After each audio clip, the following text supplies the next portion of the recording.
Welcome to Bridging the Gap, If These Walls Could Talk.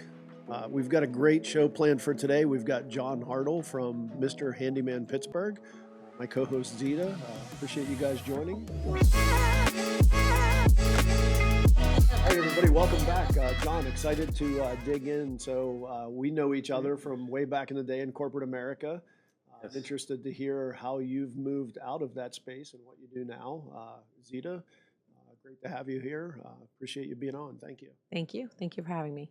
Thanks for having me. I'm honored to be here. So Yeah. ready to bring it today. Awesome. So Well, let's excited do for it. this. Yes. And let's dig in. So you leave Verizon in corporate America, where we know each other from, Yes. which was kind of crazy when we scheduled this. Like, wasn't even thinking about the Verizon days, but kind of curious. So tell me a little bit about getting into the construction industry, Mr. Handyman. How did you come about that? So our story is a little bit unique. My wife and I own Mr. Handyman together, and it was something, honestly, we weren't looking to do. It kind of came to us in a roundabout way.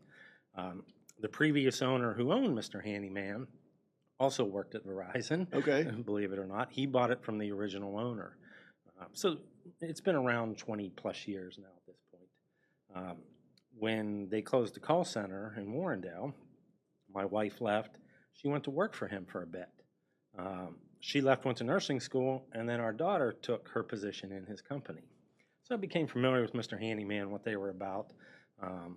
He ended up having some issues, wanted to sell, asked if we were interested, and I said, yeah, I'm interested. So I left a 20-year career at Verizon to come do this. Yeah. We've grown the business on average about 19% per year in the 7.5 years we've owned it. Okay. We expanded our territory into, first we had the North Hills, we expanded into the South Hills and Beaver County. So we continue to grow every year. We see a need for it, and this was something that I saw. You know, my kids, unfortunately, probably don't even know what a screwdriver is if I asked them to go get me one. So I knew there's a need for maintenance around the home. Yes, we are a contractor registered under Pennsylvania. We can do remodels as well, but our bread and butter really is the smaller stuff. Okay. I mean, we've done things as small as change batteries in a smoke alarm. Uh-huh. For an elderly couple that didn't have a ladder and couldn't get up to do it. Yeah. We do that. To remodeling kitchens and bathrooms and basements. We do it all. So take a little bit of everything. We do plumbing, electrical, carpentry, drywall. We do tons of drywall work. Okay. So there's a lot that we can do and help out, from small jobs to big jobs. So tell me this, and I'm kind of thinking like bigger picture, right? So it sounds like everything you just described is all on the residential side, Yes, but is there stuff that you do on the commercial space as well? absolutely. About 10% of our revenue comes from commercial, and that's actually a focus for us here in 2025. Okay. Is to look at commercial. A lot of retail spaces turning over. They need certain maintenance done. The bathroom stalls need replaced, things like that. We can do all that as well too. We've done all of that. Okay. So yeah, we can do both commercial and residential. So I remember way back in the day when I was a retail store manager, there was a contracted company that would come in and do all of our service work. So I wasn't allowed to, hang a dry erase board or, things like that, but I still did. But, That's why you needed Mr. Handyman to Yeah, come in and right, fix all your right. repairs. But yeah, I mean, this guy would come in and it was the same guy all the time. And, he managed multiple stores in our market. So I'm assuming similar, but, he'd come in and say, hey, I've got this on the list of everything that you've got today. And, he'd go through, you'd see him in the middle of the store, replacing light bulbs or replacing a ceiling tile, like little stuff like that. So, I mean, those are all things that you guys could do in the corporate environment, right? So Absolutely. whether it's Yeah. the building owner or like, how would you get engaged in that space? There's a lot of national service providers. So your chain restaurants, let's say, your Applebee's of the world. Right. They have a facilities company that they call that then contract out, and they look around in that particular market for who can do that, who can change Okay. those ceiling tiles. We're on all those lists. Okay. We do a lot of work with national service providers. None are located here in Pittsburgh, honestly. They're Right. all over the place. They're just looking for someone that will show up and take care of the job, and then we bill them accordingly. Zeta, from a home ownership, home realty, people were coming in and taking a look. What are some things that jump out that you guys probably are both aligned, right? You have people that are clients that are going through a home. John's the guy that comes in and fixes it. Like, what's the typical thing that jumps out in that situation? Yeah, a lot of times what you're talking about, drywall repair, that's a big deal. Like, so for a lot of people, people are moving out, they take all the stuff off the walls. So yes, painting is one thing, but it's mirrors in the bathrooms. It's, all the touch-ups and the dings and the nicks that happen, switching out lights. People want to do switching out faucets. I mean, just easy stuff like that. Those are typical things that I think everyone that's buying a home needs those type of things. Everyone needs a handyman. You need new curtains hung, you need blinds hung, you need pictures hung, you have a big mirror you want to put over a fireplace, you want it hung, you want to make sure it's not coming down on someone's head, right? So you want to hire that out, have somebody help, but yeah, things like that, just basics are necessities for every homeowner. What I've found, and certainly correct me if I'm wrong, a lot of these newer housing plans in the Pittsburgh market are now 20 plus years old. People don't want the brass fixtures in their master bathroom anymore. Right. But to call a plumber out just to change a fixture, the bathroom layout's fine. We can do that. Okay. We can come in and put, the brushed nickel or something like that. That's a little more updated that, people want. So we do a lot of that type of work as well, too. So one of the things I want to mention that very personal to me, Mr. Handyman was out to my parents' house. Okay. And they had, they're elderly, they're in their mid-80s, and they needed the handlebars put in. Oh, okay. The showers. Yeah, like safety bars. Yep. Right. And they had a heck of a time trying to figure out someone to do it. They were asking the doctor, and, they didn't really have anybody that they could recommend. And John and I met, and I was like, okay, you're going to be the first job. I'm going to send you to my parents. And I felt like if you make past that, you're good, right? And because I know, when you get like parents and they're in that age group, I mean, they're very picky, right? They couldn't have been happier with the service they provided, the handyman that you sent out to take care of them. They raved. They couldn't stop talking about how great he was and how comfortable he made them feel that the job was done right. Because when you're needing that and making sure that you can get in and out of the shower safely so you're not going to fall, and that they weren't having this fear that it wasn't put in securely, that they were going to use it and then it was going to come out of the wall or whatever. And going into tile work, they were worried about how that was going to all work out. It couldn't have been more perfect. They did an amazing job for my parents, but also made them feel so comfortable with being in their home that they just raved about them. And then they passed their name around to everybody in their community of retirement community that needed similar type of services. Right. So you get someone like that, and it's about referrals, right? One leads to another. Which Absolutely. Grows. Yeah. So they did an love amazing that. job. Yes. Thank you so much for that. So Zeta made mention of the guy that came out that was your handyman, right? So tell us a little bit about your organization. What does it look like from a footprint standpoint? Like, well, how many folks do you have in the field? How engaged are they with do they go by themselves? Are they with a counterpart? What's that look like? So we have 9 service professionals that Okay. are on staff. They are all employees of ours, background checked, licensed, bonded, and fully insured. And they go out and they give an estimate to do the work at that point. Good with the estimate, we do the work that day. It's typically like the other trades. If you call a plumber or an electrician or HVAC over, they tell you what's wrong and here's how much it's going to cost to fix. Kind of thing. We do the same thing. Okay. We show up, give that estimate. We've got 3 people in the office that handle our phone calls and our website leads. We've got a project manager and a project coordinator that handle our bigger jobs, make sure our guys are doing what they need to do, because we are about 2 things in our company. And, we live and breathe this: customer service and quality of work. Those are the only 2 things that I harp on them about on a weekly basis. We have over 750 Google reviews. Okay. And a lot of 5 stars out there too, because we want to take care of the customers. To Zeta's point, my parents are elderly. I've had them do a lot of work at my parents' house as well too.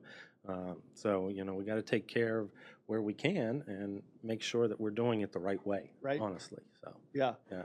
So interesting conversation. So we recently had one of our retreats for top contractor school, and we were kind of having a conversation about things that are of value that you could be using your time differently to, grow and scale your business, right? So if you think about, things like you're talking about, those home repairs, Brian uses the example of Eli doesn't like to cut his grass.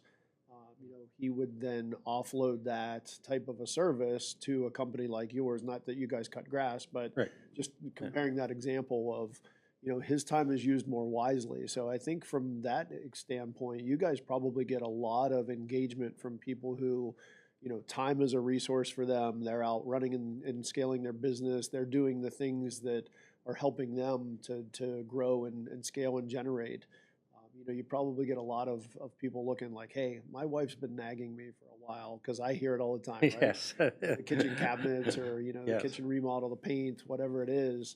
How does that work for you guys? Like, would you say from a contact and engagement standpoint, are you seeing a lot of those people that just don't have the time but have the resources that would leverage you guys? Absolutely. It's probably our biggest client, that type of client that we have.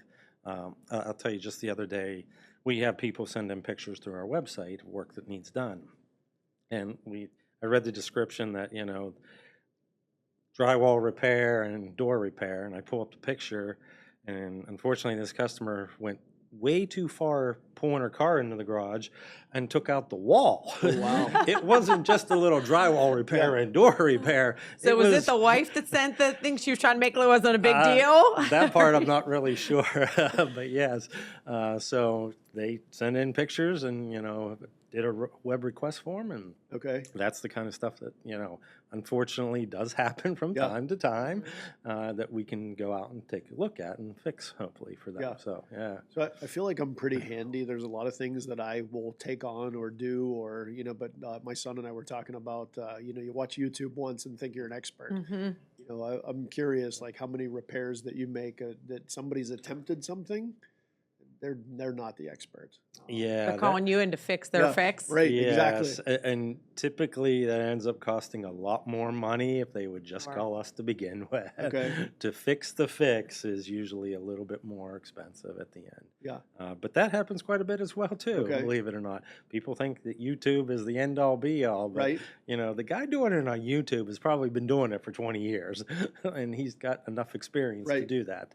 So tell us about like the most extreme fix of a fix. Do you have one in mind that you can think of? Um, Or maybe not the most extreme, but what's one that stands out? So probably about 4 years ago, and this was actually in the wintertime, there was a group of folks that got together and bought a bar in Millville, Okay. and they wanted the bar redone. And we came in and gutted the entire place, and put new booths in, new bar in for them. That was probably our largest job ever that we've had to do. And came away, and they ended up selling the bar a couple years after that. So, but most of our stuff is small. I mean, Okay. honestly, like I said, we do a lot of drywall repairs. The replace the board on a deck kind of thing. The deck Okay. is fine, but there's one board that just rotted more than the other boards. We can take that board out and then we paint the whole deck. Uh-huh. A lot of small stuff like that is pretty much what we focus on. That's important that guys are willing to do those type of jobs, because it's hard to find someone to show up and say, I just have a handful of things. They may Yep. not be big jobs, but they're jobs that need to be done. And you do the small job, and I'm sure they lead to 3 or 4 other jobs, right? Because they Yes. call you for the one drywall repair. And then when they think, oh, I need to change this light, and the husband thinks he can do it through YouTube, you're thinking, I don't want you getting electrocuted. Yeah. Let's hire someone that can do this, and let's pay them to do it, because it's worth the peace of mind knowing that it's done right. And that someone else, you're not up on a ladder and you don't know what you're doing, right? Right. So it's better off to call you guys where you've been up on many ladders and you're comfortable with Yes. that, and you guys have a process for safety and doing it right. So Yeah, the majority of our business, 70% of it is repeat business. I'm Okay. sure. So we do a lot. I mean, we have a great base of customers that use us over and over because they do the one thing and then we'll come back and clean their gutters in the fall, and it just snowballs from there, from one thing to another. Okay. Because we show up, we do good work, and we take care of our customers. you know, your name really helps you out too.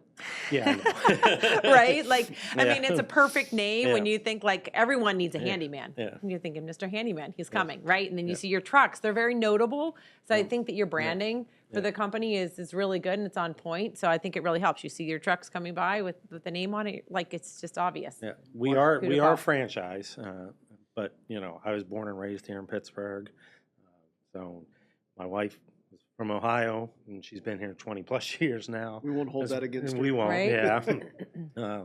So I As wanna- long as she's I not a li- Browns fan, right? She's not. She's Okay. not really a sports She's fan converted? at all. But yeah. Okay. But you know, I live here as well too. I want to take care of the community and make sure it's done right. So even though we are a franchise, the only thing they tell me that I got to do is use their software and the name and the website. Okay. Every project, how we price, what we do, is all on me and my wife. That's how we run our business. So there are 200 franchises across the country. Okay. We were number 6 last year. Okay. So Nice. we are one of the larger ones because we do good work. We take care of people. Yeah. And you said before, just remind me again, I think you mentioned 7 years that you've owned the business? 7.5 years. Yeah. Okay. Yep. So compare for me day one versus 7 years of experience, and what have you learned along the way, and what's helped you? Oh boy, yeah. If these walls could talk, here we Yeah. go. From day one. So coming from Verizon, dealing with a more white collar atmosphere there, to coming to owning this, dealing with a more blue collar type employee, I had to adjust my management style. Okay. That was the biggest thing that I saw right from the beginning. And then finding people that can do good work, take care of the customer, was also the biggest challenge that we Right. had. So learning that and how to address and deal with that and talk to those folks and get some good people in, that was probably the biggest challenge Okay. from day one. As we continued to grow, it took me a while to also realize, you know, this is a marathon, not a sprint, Right. you know, in this business. Starting out smaller, you know, we only had, when we bought the business, we had 5 service professionals. Okay. We're up to 9. We've been up as high as 11. We're looking to probably hire a handful more here in the next coming months as well, too, Okay. to continue to build this business that, like I said, I feel there's a need for it. There, you know, it's somewhat niche, but at the same time, everybody needs a handyman. Right. So, Yeah. So interestingly enough, so I talk to contractors every day, all day. I mean, that's my thing. And the number 2 thing that comes up is relative to finding or retaining skilled labor. So, you know, I don't think you guys are unique in that challenge. I think it's consistent across multiple verticals, whether it's asphalt paving or whether it's somebody that's doing carpentry or, you know, exterior roofing. Like there's that specialization that it's just there's not available folks that are in the market that you can find for employees. And then once you have them, how do you keep them, right? From going to a competitor or, you know, going elsewhere, starting their own business, I think is another challenge that people face. yeah, that's, like I said, that was probably the biggest one. So this year, we actually just started, probably within the last couple of weeks, we started building a training center within our warehouse. Okay. So we built a mini house, so to speak, where we're going to practice, you know, learn electrical, learn carpentry, learn plumbing. So the guys that do come in, that maybe they're great at drywall and they can, you know, make it look like glass, but they're not so good with, you know, plumbing. Right. Now we can kind of expand their skill sets because they've got some background in the construction trades. We want to expand that for them. So we're looking to do that as well moving here in 2025. So this is kind of me thinking bigger picture here. I'm curious where your thoughts are with this one, but does that become part of, you mentioned hiring and bringing on some new bodies. Is that part of the interview process? Hey, come back and show me what you can do. You've told me what you can do and it sounds great, but let's see real world, right? Yeah, we're kicking how we're going to work this around a little bit more, but that's one of the ideas we said, you know, Yeah. because I've had guys come in and say they're a master carpenter. Yeah. And they go out and we send them out. And I actually had, this is true story as well too. I said he's a master carpenter, he can install doors. Customer bought the doors. We get out there and he had the mortise for the hinges on the door. And he chewed it up so bad that it looked like a beaver ate the edge of the door. Okay. I had to replace all of her doors, send somebody else out there. Now, of course, we didn't get rid of the doors. We put them in our warehouse and Right. made closets out of them. But, you know, people say that they can do certain things. To your point, But then when we get them out there, I don't want to send them into Zeta's house to do something like install grab bars and they can't do it. Right. I need to make sure they can do it. Yeah. So that's something that we've taken a look at as well. We call that the 7 Ps. Prior proper planning prevents piss poor performance. Yes. Yes. Say that 10 times fast. Right. I don't think you can. You sound like a Porky Pig if you do. Yeah. So what, as you're in homes, what's the one thing from a customer experience standpoint that you guys do that makes you unique? So giving that estimate up front, and so the customer knows what they're going to be paying for that job. We do that right up front so they know, okay, this is how much it's going to cost to get this thing done. And then when we're done, we make sure everything is cleaned up. I tell my guys, leave it cleaner than you found it. Right. You know, we make sure we clean up. We wear shoe covers in the house. Okay. We put down tarps or drop cloths.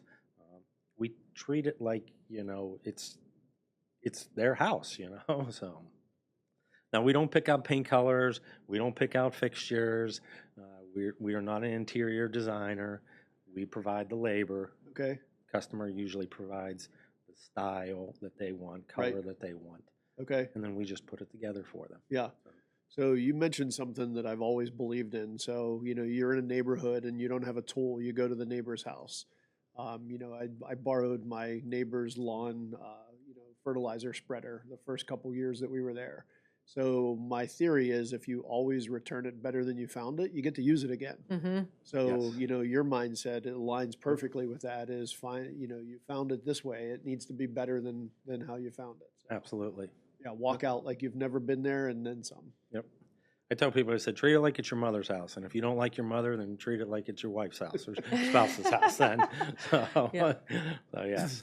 So I had the pleasure of meeting you last year at the Pittsburgh Home Show. That's where John and I met, and thrilled they're part of the Lux 10 network. And you know, having the opportunity to refer them business is it's been great, and their professionalism and just you know just the way that you make someone feel when you're in their home, I think is a testament to why you're doing so well and Yes. your business is growing, and you went from 5 to 9 and growing, and that your business is expanding outside of your normal comfort zone of the North Hills and you know into the South. And so yeah, so we're lucky to have you, and thank you for your support Thank with you. that. Yeah, So. yeah. This, you know, when we met last year, and you know, you told me about Lux 10 and you know all that they can do, and I'm sure you probably remember. I didn't sign up right away. It No, was you were close. skeptical. I was very skeptical of it at first, but the more I started to look at it, and the more I talked to you about it, actually,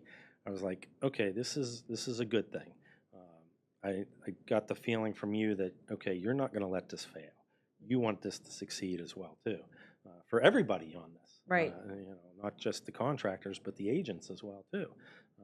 So that's what really impressed me about Lux 10 and why I will renew this year without even a hesitation. Well, So- thank you. So yes. So. Yeah, I think just the uniqueness that I've seen in the culture of people that are there, like everybody networks and they get engaged and they ask for help. You know, the last event that we were at, and it was people like, hey, you know, well, have you thought of this? Or, you know, they're volunteering ideas to grow the community. And, you know, I think the more that you can network and get engaged, it's helpful no matter what you're doing it in, whether it's through a group like this or, you know, other communities. The more that you're talking to people, like I was in the think tank this morning thinking about networking. Like it was on my mind. It was fresh of like, you know, because we just had our retreat and you watch people come in that are brand new to the group and you just see that they immediately start to talk to other people, you know, and develop and culture those relationships because I always say the more you talk to people, you never know where there's going to be value that you can either provide to them or that they can help you with. You know, so if you retain those long-term relationships that maybe there's not an immediate advantage, right? I'm not going to talk to you and then you know, the cash till pops Yeah. open and, you know, it's like, oh, I saw on your website, like you do holiday lighting. Okay, Yeah. well, that's only one time a year, right? Right. But there's plenty of other stuff that you do, you know, thinking through that, like, you know, how do you engage somebody initially? And then that develops an ongoing long-term relationship that maybe is valuable in the bigger picture, right? You might find an employee by doing a job for somebody that you know, did. And, hey, I just didn't have time, but I'm really handy. You know, I could get out there and do that. the same thing. So talk about networking for a little bit, and how has that been impactful to your business? So networking is probably one of the things I am not good at. Okay. And I openly admit that. Meeting Zeta, and honestly, when I do the home shows, I walk around and talk to the other contractors as well, especially a lot of the roofing companies, because unfortunately, roofing companies get up there and they step through the ceiling and needs repaired, and they don't do that. So this is something more that I'm looking to do, meeting you and finding out, it's like, holy crap, I know you from Verizon Yeah. kind of thing. And just being here. So looking to branch out a little bit more here. We do a lot of community stuff, sponsor the Little League teams or the softball teams, that Right. kind of thing. But getting out and talking to folks a little bit more. I've never really done that because we were drinking from the fire hose, honestly, for the last 7 years. And finally at a point in our business where, okay, I can start focusing on some of this marketing, some of this networking a little bit more to get out and do this kind of stuff. So that's kind of where I'm at here right now this year. So scale of 1 to 10, 2, 3, or is it closer to 5? Like, where would you say? It's probably, that 4 to 5 Okay. range. All right. So not Yeah. bad. Like, you don't walk into a place and don't talk to anybody. But No, that's the thing. It never was in my wheelhouse. I was always the operations guy, the Right. finance guy. That's where my background has been for 30 plus years. Yeah. So getting out and talking to people, I have to learn some new things and So come out. uncomfortable lasts for 20 seconds at a time. Yeah. Once you get to I that, mean, yes. really, just doing what I do, Yeah. being in sales, right? Yeah. I mean, even though I always feel like I'm not selling you something, I'm guiding. Yeah. I'm helping people navigate big decisions in their life and helping them do it well. But that's building that business takes networking, right? Yep.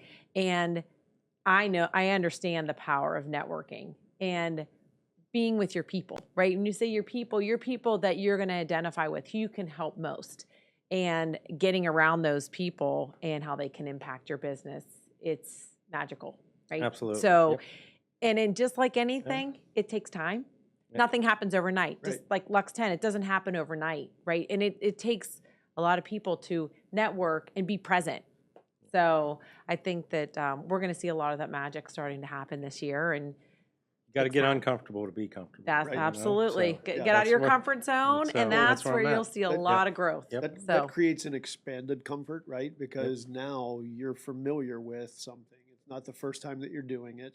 You have that opportunity to make yourself uncomfortable. It causes growth, and now you've done it once. You can do it again, and maybe it's not as scary the next time. And the same thing going forward, right? So it's like the trade. I mean, there's probably that one thing that you guys have maybe never done that you walk into and go, yeah, we can do that. It's the first time, but you still challenge yourself to do it and do it professionally, and Absolutely. and then you walk back in the next time and go, yeah, we've done this before. We know what we're doing. that's where the warehouse comes in, Yeah, right? exactly. Practice Trading- there trading before you centers. get it, Yep, right? That's it. And we've got a great group of guys that when they see something like, oh wow, we've never done this before, they will take it upon themselves to research it, educate themselves on it, and make sure it's done right. Yeah. Well, I think so for me, just the customer experience, if you think about that, like one of the things that I think might be a value add for you is that training center that you're talking about is unique and different. Like, I don't think there's a lot of contractors that do that. So, being able to take that to a client and say like, hey, look, we've practiced, we have this training center, it's in our warehouse that we leverage so that we know when we come to your house that it's polished and professional and that we've done it before. We're actually doing training and education on the back end. I think that just gives people that comfort level, especially if it's the first time that they've used you. Absolutely, yeah. Something we're really proud of because, to your point, I've never really seen anybody else do that. Yeah. And it's something that, like I said, I've got guys that can do different things that are specialties of theirs, but to branch them out so then they make more money and the company makes more money. I mean, truthfully, at the end of the day, is what Sure. it's about. So. You'll attract good talent by having that service. So Yes. that's good. It'd be a super cool social media content theme. If you started running with the warehouse work that Yeah. you're doing in the training center, and push that out, it gives people that confidence and that relationship with you to know like, hey, you guys have done this. I saw it on there. Like, I'm going to call them for this. Sounds like a good place to host a Lux 10 event. the training center in the Oh, warehouse. our warehouses, yeah. We'll You talk might need about some that. heat. Yeah, we'll talk about that. We'll bring the heat, right? Yeah, exactly. So, yeah, I got to say, and I got to give kudos to my wife too. Her, we are together 24/7 now. After not being together 24/7 previously, but she handles all the customer service side of things. She worked at, in telesales at Verizon, and Okay. she's used to selling on the phone and taking care of customers on the phone, and that's her forte. Yeah. So I got to give some kudos to her on that. I will say, we had a disagreement. This was probably a couple weeks ago, and I finally just said to her, I said, you got to learn to embrace your mistakes. That's when she gave me a big hug. I was like, At least you got a "Okay." hug and not kicked out. Yeah, exactly. So I don't know if I was the mistake though. So, so yes. Yeah, so similar to you, Oh. for 27 years at Verizon, and then I left corporate America to come here at Top Contractor School, and my wife had already worked here for a year, so she and I get to see each other 2 days a week in the office, and she does a lot from onboarding new members and a lot of the retreats and the activity that we do there. So it's great to get to see her in the office, and she's an office away from me, so right around the corner, but. Yeah, there's some times, and I think initially we thought, gosh, we're going to butt heads, like we're not going to get along. It's going to be miserable working together because we're two extremes, right? I'm one side and she's the exact opposite, and that's why we work well together. But a lot of times that creates a lot of friction. So, But if you know your lanes, and Yeah. that's the thing, we know our lanes and what we do in our business. I think it makes a big difference too. Yeah. So. yeah, that's awesome. Because who do you trust more than anybody else? But Right. your spouse. Yeah. And truthfully, so. Yeah, and it's great to be able to run the business together, and as long as that's not your only focus, and you do stuff outside of the business, that's Yeah, fine. that's sometimes hard. Yeah, you find yourself talking about work every conversation. Yes. Right. Yeah, and we do that, and the kids are in the car, and we're like, okay, next, Take a break. and we move on. So Yeah. same thing. So, well, man, hey, I'm really glad you got to be on the show today. I appreciate it. I Thank think you. super good episode that we had here. Great partnership that we have with you being a member of Lux 10.